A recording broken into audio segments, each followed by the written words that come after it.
I was born in Manhattan, January 15th, 1918. So I was a child of the Depression. Such a tremendous impression on you, especially if you were a New Yorker. To this day, I can still see the long, deep lines of people waiting to get a bowl of soup. I served during the war.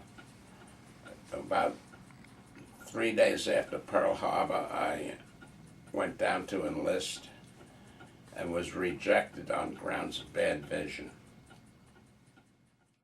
So a couple of months later, they came up with something new called limited service, and you could do anything, but you couldn't go overseas. And then I was used for whenever something special came up. I got shipped out to do duty here, sometimes a couple of months. And the Army was really my whole education, because I learned the country, I learned doing things, I learned how organizations work. And then when the war was over, my brother, who was considerably older than I was, we both came out of the service. We decided, because we had a background in it, we were going to be printers. Well, we didn't have any money to be printers, but that wasn't important, because we were each got a certificate which entitled us to buy a printing press. But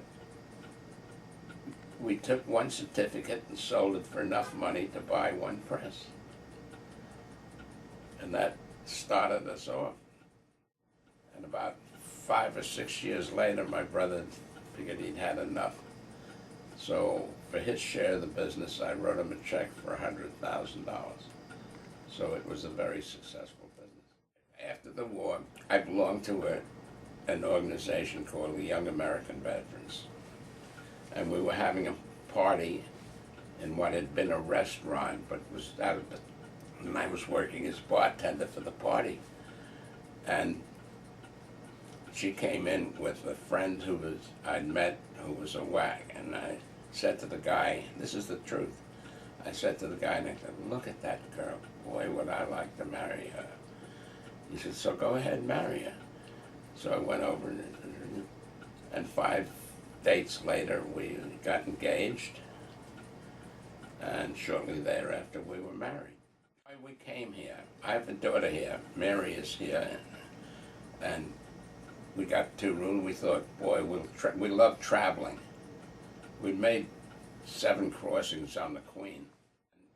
If you don't have a car, if you've given up your car, you're a lost soul unless you're in an urban area. And some people don't realize that. I love eating in the galleries in Washington. The restaurants there are awfully good. And I don't know if you want to publish this, but the secret best place to eat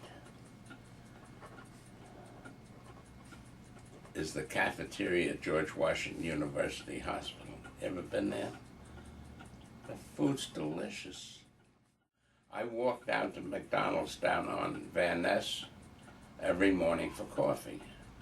If it's rainy or very nasty, then I take the bus down.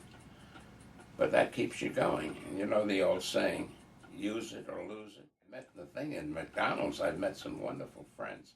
Still do occasional appraisals, and I've even given talks on collecting, and I always start the talks by telling the people of the 3 rules of collecting.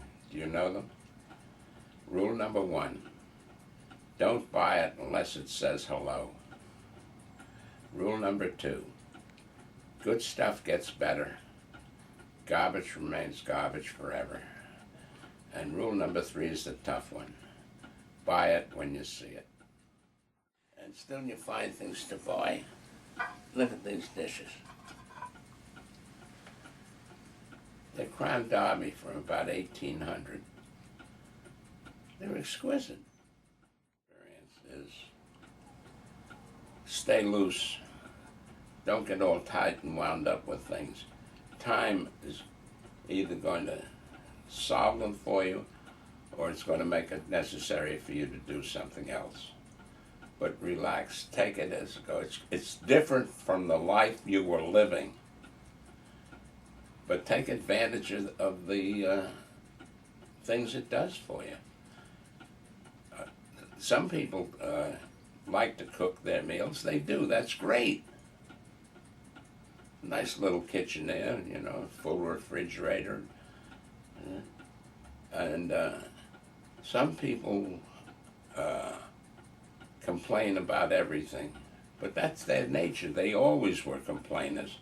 You don't learn to complain later on. And when something doesn't go quite the way you want it, relax.